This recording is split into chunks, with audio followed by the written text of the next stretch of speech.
During Trump's inauguration weekend, millionaire John Joseph Boswell sexually abused the hotel maids in his DC Mayflower Hotel. And now he has to pay a whopping $50 fine. Wow. So this is a picture of John Joseph Boswell, and he is the chief executive of Independent Stave Company, the world's largest wine and whiskey barrel manufacturer. He lives in a 14,000 square foot, $7 million mansion in Palm Beach Gardens, Florida, 20 miles from Trump's Mar-a-Lago estate. Now, he has contributed more than $120,000 to Republican candidates and conservative groups over the past 25 years. As I mentioned at the start of the video, he was in DC for Trump's inauguration. But the victim of his crime is a maid who we will not be naming in this video. She's an African immigrant who makes about $20 an hour, and she commutes into the city to do her job. And according to the police report, as she made his bed, he approached from behind and began rubbing her buttocks. He said, "This is very nice stuff. I like that." Then when another maid emerged from the bathroom, Boswell immediately moved, and the first maid rushed out of the room shaking and told her coworker that she had to clean it herself. Now, as the second maid attempted to make the bed, Boswell approached her too and placed his hand on the top of her shoulder until she ordered him to sit down. Now, he has pleaded guilty to this, but then during an interview with the Washington Post, which I'm reading the story from, he actually maintained his innocence in the interview and says, "I patted her on her lower back. It was a friendly gesture." Oh, God. Now, he was sentenced to 10 days incarceration and 6 months probation, although the jail time was suspended. And during that 6 months probation, he went on vacation to the Bahamas. Judge Michael Ryan also ordered him to pay $50 into the crime victims compensation fund, which is 1/5 of the maximum penalty for the offense, because giving unwarranted and unwanted sexual grabbing is a Class C misdemeanor, and the biggest fine that you have to pay for that is about $500.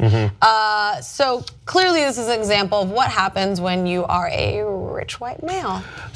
So even if it was, so that's 1/5 of the maximum penalty. They say is 50. It depends on what it is. Sometimes some sources say it's like $100 is like their maximum because it's 10 days or less in certain crimes. Right. Either way, $50 to this guy, $100, $250 to him is the same amount of money statistically.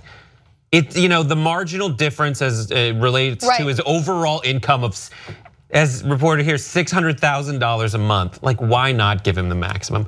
And the idea behind punishments, as many people put out, is to kind of get to this guy to say, "Dude, don't do that again." Yeah. And there is literally no consequence. This is an inconsequential amount of money for him to pay. And if he's on probation, you hear about like your probation officer saying, "Don't go anywhere." If he's allowed to go to the Bahamas, I think a way to get through to this guy is to say, "No, you can't go on vacation because that's not okay to do what you did." Right, exactly. And it's inconsequential for him, but extremely consequential for this woman, especially the first maid who I guess the defense attorneys went to her apartment and were aggressively asking her questions. So then she moved, and apparently, according to the second maid that was involved in this situation, cries every time it's brought up. So this is clearly devastating for her. And apparently, I looked into this, it's actually very, very common in this industry. I think it's about over 50% of hotel maids say that they have been groped or had sexual advances made towards them while on the job. Wow. And so this is really a huge, huge issue that we need to address, and charging somebody $50 for touching somebody's butt while they're trying to do their job is not the way we're gonna do that. Well, so that's sexual assault. So look, there's two parts of the story that's Manning. One is, the judge clearly felt some sort of sympathy for him, and there's two different, justice systems. And if you're rich and you're in this guy's situation, I mean, like Brett said, giving the maximum wouldn't make any difference. But saying, "I'm gonna give you 1/5 of the maximum" is kind of rubbing in the victim's face. Like, I don't think what he did was a big deal. I'm gonna let him go to the Bahamas and I'm gonna make him pay you $50. And then the hypocrisy of these guys. I thought you didn't like immigrants. You apparently like this immigrant. Yes. A lot of times they say a lot of things where they don't like African Americans. Apparently you like this. And she was married with 3 young children back at home. What happened to your family values, you scumbag? And you gave $120,000 to Trump, a similar scumbag. So now we know what you're about. Young Turks membership creates independent media. Believe me. No ads. Believe me. all the shows. Believe me. On demand. Believe me. Support independent media. Believe me. It's awesome, tremendous. You'll love it. Believe me. And by the end, you'll be thinking, I'm like a smart person. tytnetwork.com/join.